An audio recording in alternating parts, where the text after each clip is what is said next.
show it here. This one is opened up quite a bit, a little bit exaggerated just to show the problem, but obviously this would be like a super coarse grind, and you can see over here, not so much. And so the problem is this thing is just loose and it wiggles all over the place. It looks like there's one rod going through, all the way through it.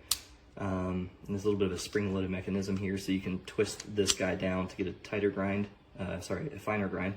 However, the problem is there's some play in this, which has gotten so much worse with just a couple of weeks or months of use, and it's just all over the place. So as you're grinding, this thing is wiggling around, and you have huge grinds coming on one side, and on the other side, so fine it's actually rubbing the burrs against each other.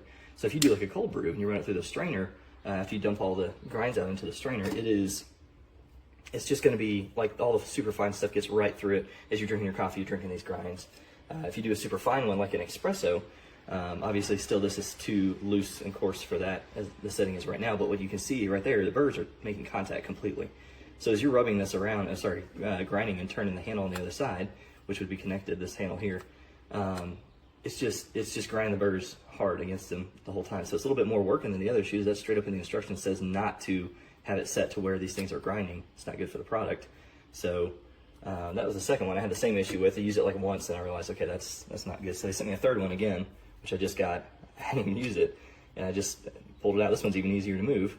Sorry for the camera moving all over.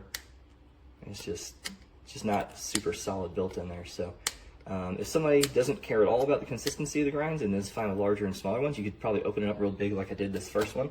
And until it loosens up and wears out, you know, maybe the burrs won't grind, but now this one will grind and still has monster grinds coming out of it, which are just not, even for cold brews, too big. So a little frustrated, you know. It seems like a cool little product. I enjoyed using it for a little while I had it, until I started realizing what was going on after the first few days or weeks of use, and then it just got worse and worse to the point now it's like that you just can't use that for good espresso or good cold brew, you know, for something you want consistent grinds on. So sad. Cool looking product. Seems like a good idea, but I got three. I gotta finally call it quits and say that it probably isn't working.